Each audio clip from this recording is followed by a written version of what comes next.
Good evening, ladies and gentlemen, boys and girls, readers of all persuasions. It is I, Gayla, and welcome back to Book Uncorked and Caffeinated. And as the video says, this is a book and cocktails night. Yes, hunty, it is April 30th, the last day of the month. And so I wanted to at least get in the books that I read this month. And so I said, let me do it on the last day. It wasn't a lot of books. I only read 5 books this month, so we're gonna talk about that. But before we get started, it has been, as of late, books and caffeine. But now we have books and cocktail, and and I know that I should not have filled my cup this much, but that's my business, as in the words of Auntie Tab. So I have gin and ginger ale. This is kind of like my signature drink. For the summer because it's very refreshing, and I got this from my brother from another mother. And once I started drinking it, it's kind of my signature drink for the summer. So this is kind of like an intro to the summer. I'm gonna have my cocktail as I talk to you guys tonight and finish it off, and hopefully do some reading as well tonight. So let me get a little sip. It is so refreshing. So I use Hendrix is the gin that I use, and just a ginger ale. And I think tonight I had like Schweppes or something like that. So let's get started. So for the month of April, I read 5 books. And that's pretty low. I usually read between 8 and 10 books. And considering I had spring break, I thought I was going to read more. But I wasn't really feeling it. And I will tell you the truth, I didn't feel like picking up a book.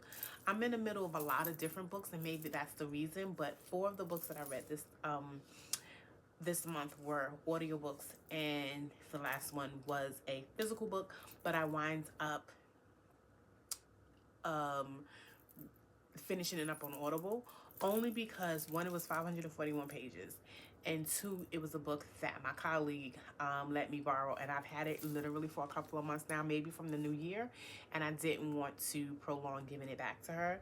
And she also has been asking me about it, so I was like, let me read this book. But I actually wound up enjoying it, so we'll get to that. So of the 5 books, I said 4 was audio, 1 was a physical with audio at the end. So I'll have to pop up the books as I go along, and I'm going to be looking down at my phone. So the first book was a part of a 3-book series by India Carter. So the first book was Tempted by Danger, and this is the Danger family kind of saga, and it's 3 brothers. And so Tempted by Danger, I'm just going to read the description. It says, rule number 1, no fraternizing. That was the main rule you had to follow if you wanted to stay employed at Danger Inc. For 4 years, Damon Danger never worried about breaking that rule until the day his new assistant, Quincy, walked into his office. Withstanding Damon's tactics to make her quit, he realizes that neither Quincy nor his intrusive thoughts were going anywhere anytime soon. And this was kind of like a enemies to lovers. She totally went there to work from him, and she was super attractive. He really liked her, and like he said, he didn't want to fraternize with anyone in the company because his father came across some things that kind of shook the family a little bit and kind of made a big thing happen within the family. So that was his number 1 rule when he took over. But Quincy put that in the bag and went to and cashed that check, because Quincy was no competition for him. He liked her, he pursued her, and she gave him a hard time at first, but they wound up being together. So this was like a kind of urban romance, I would say. And then it continued on with Captivated by Love, that I'm going to put up as well. This is number 2. This is about the other brother, Diesel. And the description says, Diesel Danger is a man who is described as having a God complex by those close to him. Let's start over. Diesel Danger is a man who is described as having a God complex by those close to him. He's used to getting what he wants from women, when and how he wants it, with no pushback, until he runs into Grayson. So it feels like all the brothers are like these well-to-do men, educated, have money, think they are God's gift to women, and then these women come into their lives and upset everything. But in a good way. It made them kind of humble themselves, submit to love, and things of that nature. Then the last one that I book in the series is called Intrigued by Danger. And this one is about Declan. Declan Danger has always gone along to get along, keeping his 20-year relationship afloat.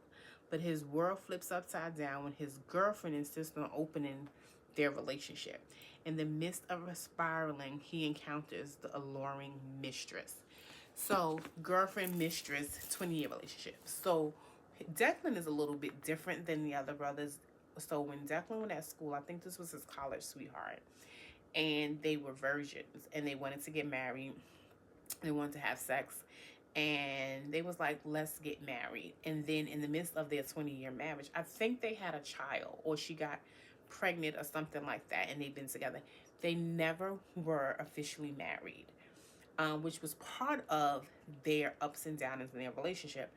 His brothers and their family never really liked her, and they did not shy away from telling him that.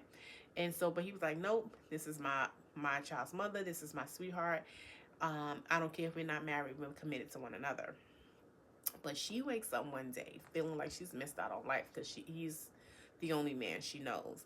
And she was like, let's have a open relationship. And he was like, no, what you talking about? I'm not trying to do that. And she was like, let me have my fun and we'll get back. Well, Miss L entered his life. And his wife had some kinks she wanted to explore. And he actually ran into her one night at a club that him and his brothers frequent. I think they also own the club. And he saw her with a man she was fooling around with. And he was totally shocked. And at that club, he met Elle. And Elle was like, well, it really started off innocent. You know, he really didn't want to be involved with her. And then Elle put it on him. And then some other things happened. So he was like, oh, you can enjoy your little 6 months of having your fun. I'm going to do mine. And, you know, that didn't sit well with her. So you will have to read the rest to find out what happened with that relationship. So we had Declan, we had Diesel, and we had Damon in the Danger series by India Carter. And those were really good books. But I will call them like urban romance. So that was the first 3 books of the month that I read. Then I kind of went along with that same theme. I've been reading Stephanie Nicole Norris In the Heart of a Valentine series. And I think it's like 14 books. So I'm up to number 5. So this book I will put up is titled With Your Permission. And this was about Raphael Valentine, who was this famous photographer. And he wound up meeting this young lady who had a kind of a business that did like catering and weddings and things like that. And she had a photographer who was her friend of like 20 years from their college days, and he did her dirty. So she needed Raphael help. And so she asked. And of course, working together, seeing one another, talking to one another, they began their kind of like friends to lovers relationship. And just to put you into perspective, her friend who she owned this business with did her dirty financially and physically. So it took her a hard time to want to trust and really lean into liking Raphael. So that was the first 4 books that I read. So like I said, they were all romance. They were all kind of like an urban erotica romance. And then I totally switched it up, which is interesting. I wind up reading, I'm going to put it on the screen because I finally gave the book back to my colleague, The Masterpiece by Francine Rivers. So this book, I initially started this book in February. I was on an Amtrak ride to see a girlfriend of mine in Baltimore. And I said, oh, this is perfect.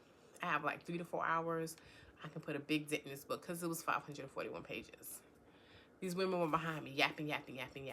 And I just couldn't concentrate. And it was a big one, and it didn't kind of intrigue me initially, so I put it down. But I picked it back up this month, April, on another Amtrak ride. This is funny. So my spring break, I went to Chicago on the Amtrak, and this was one of the books I took with me. And ironically, I got through it. So I read a lot of it, not even going there, but coming back. and then I finished it up last week by finishing up on Audible. So this book was totally a romance, but totally the opposite end of what I read with India and Stephanie. This was a Christian romance. And it was a really good romance. And it wasn't like super sappy because both the characters, it was a LA artist named Roman and Grace. So Roman had a checkered past. Grace was kind of trying to live on a straight and narrow. She had a troubled past. And their paths crossed. So he's trying to get through what his traumas. She's also trying to get through her traumas, but he was kind of mean about his, and she was like more graceful, ironically, because she was a Christian and she had a lot of values and placed her faith in the Christian belief system. And so two of them can't not beat heads, but I'm not going to tell you the tailspin of the book, but they wound up being together. Well, I'm just going to tell you, they both had a one night stand years ago. She left, he went on about his business, she was pregnant. Come to find out, the baby was his after they met years later.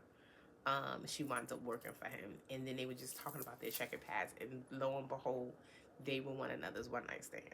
That was super interesting. They didn't even remember that, but they remembered the night, but they were super drunk.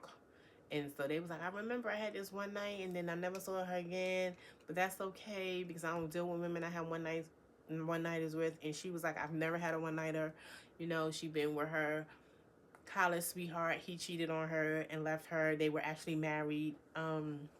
So this was kind of her got out and about in the world and winds up coming back together. So they wound up being together, and then they wound up raising their son together. I don't know if this is a series, but I know Francine Rivers write Christian novels, and there was another book that my colleague gave me. I don't remember the name of it right now, but I am going to read that one as well. So it's funny, I went from like one end of the spectrum to the other, but it was a great reading month, even though I didn't read as much. And so I'm trying to figure out what May is going to look like. I have a lot of books. I've been doing a lot of book shopping. So I think what I'm going to do is just start reading what's on my shelf. I still have my 25 for 25 to do. I'll link that video. I still have like some newer books that I want to read. And then I have like about 7 books I'm in the middle of reading. It's just, they weren't grabbing me, and then they were grabbing me, and then I was on vacation, and then I went back to work. Some books was on audio, some books wasn't. So I really want to get through like the 7 books that I started the year off with. Excuse me. And I want to finish those books. But I also got to finish my 25 for 25. So I'm going to be reading my ass off this summer once the school year ends. But anywho, I'm going to enjoy the rest of my drink. I am a little tired, I'm not going to lie. I'm going to enjoy the rest of my drink. And then I'm going to clean up a little bit, clean up my kitchen, and then try to read for like 30 minutes before going to bed. But I think my drink would help me along with that. And then, yeah, figure out what the rest of my week, what the rest of my reading week look like. But as always, do all of the things, like, comment, share, subscribe, and I will see you in the next video. Bye.